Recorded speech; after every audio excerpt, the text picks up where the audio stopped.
Nesse canal, gosto de explorar as versões para todos os mitos, personagens e fatos das histórias desse mundo e do outro, o mais atemporal possível. Tento trazer algo para nos fazer pensar, não para convencer. Peço com humildade. Inscreva-se, curta. Sempre estarei explorando aqui os limites das crenças dos tempos e das opiniões. Bem, vamos lá. Ares, o sádico, o deus da guerra que ninguém queria por perto. Atenção! Você está prestes a conhecer o lado sombrio da mitologia grega que os livros escolares nunca ousaram contar. Porque entre deuses sábios, heróis corajosos e monstros lendários, existia um nome que até os próprios deuses temiam pronunciar: Ares. Ele não era apenas o deus da guerra, ele era a própria encarnação da sede de sangue, do prazer pela dor, do sadismo divino. Enquanto Atena guerreava com estratégia e honra, Ares queria ver corpos dilacerados, lanças cravadas, ossos quebrando como galhos secos. Mas, como esse deus, filho legítimo de Zeus e Hera, se transformou no ser mais desprezado do Olimpo. Tudo começou no silêncio de um parto turbulento. Hera, humilhada pela traição de Zeus, decidiu gerar um filho sozinha. Um filho que representasse força, medo e retaliação. Ares nasceu com a promessa de ser o mais temido entre todos, e cumpriu isso desde o primeiro grito. Diferente dos outros deuses, Ares não aprendeu com sabedoria, aprendeu com dor. Seus brinquedos eram armas, seus jogos envolviam mortes de animais, e seu riso era ouvido em meio a tempestades. Cresceu isolado, observado com desconfiança, até mesmo por seu pai, Zeus. O rei dos deuses sentia algo estranho no filho. Ele não amava, não criava, não perdoava. Ele só destruía. Na primeira vez em que pôs os pés em um campo de batalha, Ares não apenas lutou. Ele dançou entre os corpos como se estivesse em uma festa, sorrindo. Os gritos dos feridos eram música para ele. O sangue, seu perfume. A dor, seu alimento. Ares não queria vencer uma guerra. Ele queria que ela nunca acabasse.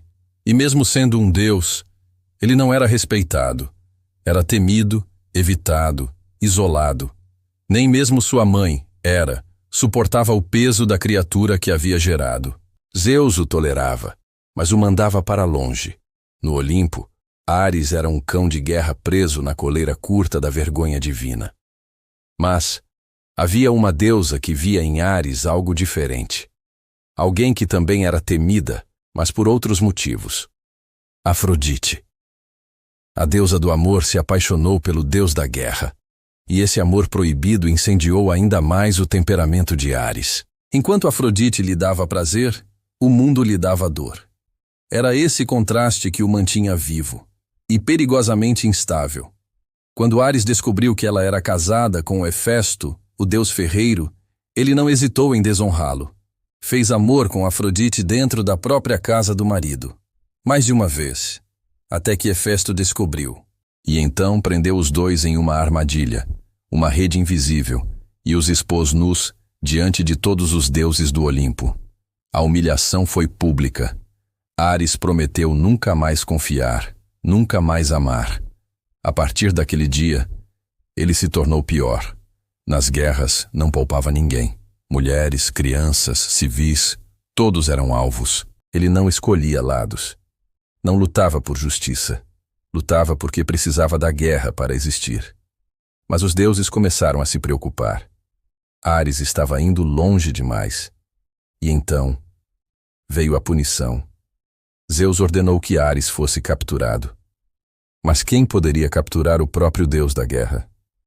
Dois gigantes, Otus e Efialtes, filhos de Poseidon, aceitaram o desafio. E conseguiram o impossível. Prenderam Ares por 13 meses, acorrentado dentro de um vaso de bronze. 13 meses, 13 luas, 13 ciclos de fúria silenciosa. Quando finalmente foi libertado, ele não era mais o mesmo. Ares saiu em silêncio. Mas dentro dele, uma tempestade havia se formado. Ele começou a influenciar homens, não apenas com força, mas com ideias. Odiava a paz, Odiava tratados. Incitava reis a começarem guerras fúteis, a matarem por orgulho, por ciúmes, por nada. Se o mundo estava em chamas, Ares sorria. Mas então, algo mudou. Na guerra de Troia, ele teve que escolher um lado. E escolheu os troianos. Mas do outro lado estava Atena, sua meia-irmã e rival eterna. Enquanto Ares se enfurecia no campo, Atena usava táticas, manipulações, inteligência. E ela o derrotou. Em pleno campo de batalha, Ares foi ferido.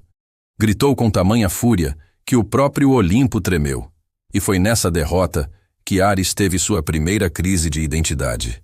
Um deus vencido por uma deusa. Um deus humilhado diante de mortais. Ele então desapareceu. Sumiu por séculos das histórias, dos cultos, dos altares. Mas teria ele desistido? Ou estaria apenas esperando? Alguns acreditam que Ares jamais foi embora, que sua energia vive em cada guerra que começa sem sentido, em cada revolta sem causa, em cada massacre inexplicável. Talvez Ares esteja em nós, porque o sadismo de Ares não é apenas sobrenatural, é humano. É a sombra que todos carregamos e fingimos que não vemos. A história de Ares não é sobre glória. É sobre um espelho que os deuses quebraram e que os homens pegaram os cacos. É sobre como o poder sem controle vira loucura e como a dor, quando vira prazer, cria monstros. Mas também é sobre como até um deus pode cair. Pode ser ignorado, pode ser vencido por algo mais forte do que a guerra, a rejeição. Ares queria ser amado, mas só soube causar medo. Queria ser respeitado, mas só gerava desprezo. Queria ser lembrado. E conseguiu. Mas não como herói, como advertência. O nome Ares ainda ecoa nos campos de batalha, nos gritos de revolta, nos olhos dos que odeiam sem motivo. Mas agora você sabe a verdade. Ares não era apenas um deus da guerra, era a guerra em forma de deus. E sua maior arma não era a lança, era o ódio. E como toda arma, um dia ela se volta contra quem a empunha. Você ouviu. Mas será que entendeu? Porque Ares não está nos livros, está nos homens, e enquanto houver sangue, haverá Ares.